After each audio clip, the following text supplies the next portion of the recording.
Magandang araw sa lahat. Welcome po ulit dito sa atin channel, Ang Biyahe e Komida.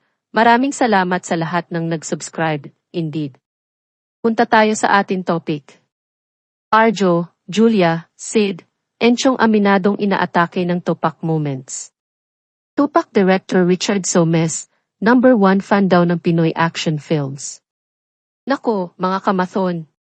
That was so hot ang action scenes sa MMFF 2024 official entry na Tupac, triggered, na pinagbibidahan nina Arjo Atayde at Julia Montes sa panulat at direktoreksyon ni Richard V. Somes.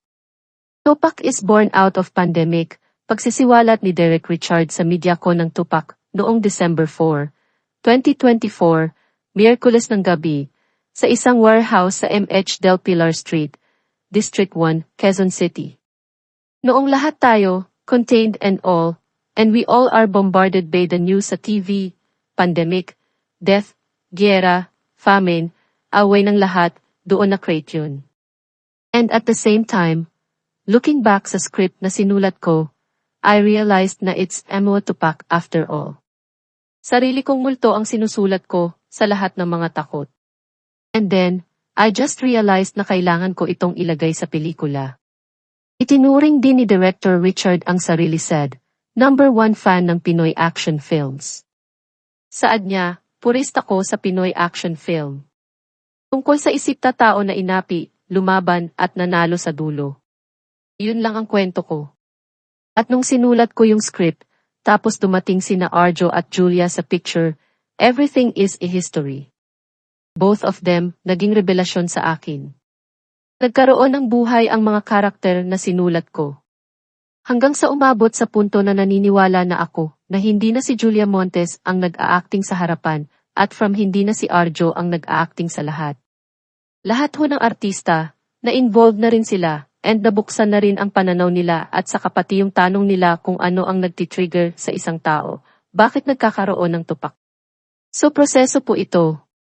Mahabang proseso siya pero maganda dahil napaka-personal ng kwento ang lahat tayo, ang lahat ng mga artista ko.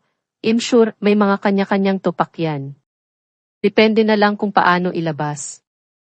Maliban kina Arjo Atayde at Julia Montes, nasa cast ng Tupac sina Sid Lucero, Enchong D, Kokoy De Santos, Levi Ignacio, Bernard Palanca, Paolo Paraiso, Vin Abrenica, Cholo Barreto, Julio De Leon, Ivan Carapiet, Jeffrey Tam, Gerard Acao, Michael Roy, at Maureen Mauricio. Kasama rin sa pelikliya sina Elora Espano, Claire Ruiz, Ann Fio, Bong Cabrera, Manu Respol, Rosh Barman, Victor Medina, Ivan Rivera, Yan Lee, Nico Dance, Yan Gabriel, Raquel Painoplengo, Kylie Carigan, at Jelly Bulaong. Inusisa ang major cast ng movie kung kailan sila huling tinupak eh. Natigilan si Enchong ng ilang sandali bago sumagot. Iniisip ko kung kailan talaga ako tinupak kasi as much as possible, kinokontrol ko talaga yung sarili ko. Pero seryoso, as much as possible, kinokontrol ko ang sarili ko kapag may mga saltik na ganun. Kasi, di ba, mahirap din na hindi natin. Minsan, hindi mo rin alam na yung kausap mo pala, may sarili ring tupak na pinagdadaanan. So, hindi pwedeng sarili ko lang ang iniisip ko pagdating sa tupak ko. Pero may mga pagkakataon na lumalabas, pero hindi naman yung to the point na kailangan mong mag-standing ovation or mag-grandstanding for that matter. Natatawang pag-amin ni Sid, ha. Ako. Siguro ang buhay ko ay isang malaking katupakan. Kaya proud akong sabihin na nagtatrabaho ako sa ganyan. And matagal na akong hindi tinutupak. Ha. If ever, sa taping recently, kasi hindi namin magawa ng maayos ang eksena. Pero minor lang iyon kung ikukumpara dun sa buong buhay ko na katupakan. So, in other words, proud ako, hindi ako nag-flip. Tumatanda na ako, nagmamature na po. Malumanay na pahayag ni Arjo, ako, hindi ko maalala kung kailan but definitely, alam ko, nagkatupak at meron tayo lahat tupak.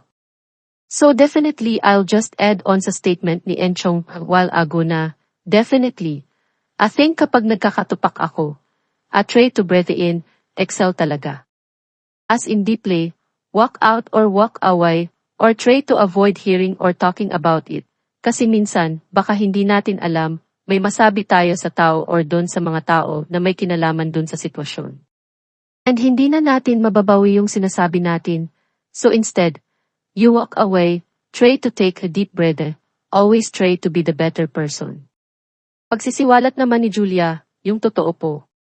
Kanina lang mababaw ang ano ko pag sa gutom. Plus maharsh ako sa sarili ko po eh. So kanina, papunta dito, syempre naka-mindset ako, kailangan kong mag-ayos. Yung susi, ang tangi kong dala sa araw na yun, dapat yung susi ng unit. Yun pa yung pinaka-naiwan ko. So, papaano kami magsisimulang mag-ayusan kung wala kaming susi ng unit? So, medyo brutal ako sa sarili ko pag ganun.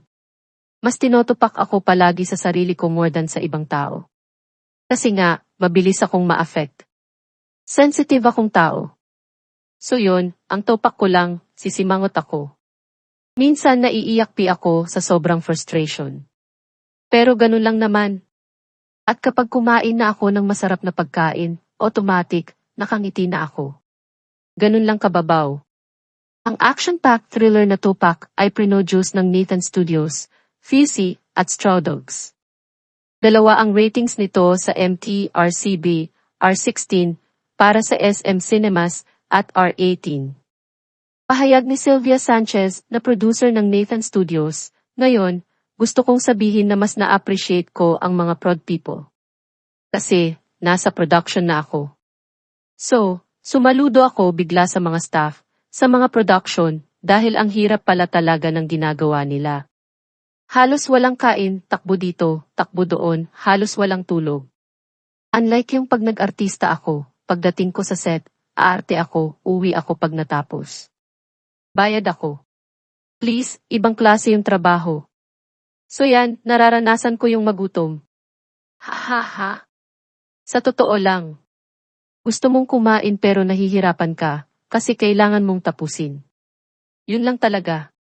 Tapos kanina pumipitik-pitik yung topak ko talaga pero kailangan kong kontrolin. Dahil pag tinupak ka, sira ang araw mo, sira lahat. Damay-damay na, mga kamaris, katopak. Pag nagugutom ako, tinotopak talaga ako. Kasi nasa production na ako. So, sumaludo ako bigla sa mga staff, sa mga production. Dahil ang hirap pala talaga ng ginagawa nila. Halos walang kain, takbo dito, takbo doon, halos walang tulog. Yan, nararanasan ko ngayong magutom. Actually, gusto mong kumain pero nahihirapan ka kasi kailangan mong tapusin. Iniisip ko kung kailan talaga ako tinopak kasi as much as possible, kinokontrol ko talaga yung sarili ko. Minsan hindi mo rin alam na yung kausap mo pala may sarili ring topak na pinagdadaanan. So hindi lang pwedeng sarili ko yung iniisip ko pagdating sa topak ko. Pero may mga pagkakataon na lumalagpas pero hindi naman yung to the point na kailangan mo mag-standing ovation or mag-grandstanding for that matter. Definitely, I think kapag nagkakatopa ako, I try to breathe in, exhale talaga. As in deeply walk out or walk away or try to avoid hearing or talking about it. Because minsan, baka hindi natin alam, may masabi tayo sa tao. At yan ang ating latest showbiz chika update for today. Huwag kalimutan mag-subscribe. Click the notification bell for more showbiz chika updates. Like and share the video at suportahan po ang ating Facebook page. Maraming salamat sa lahat ng nag-subscribe. Indeed. Magandang buhay sa lahat, paalam.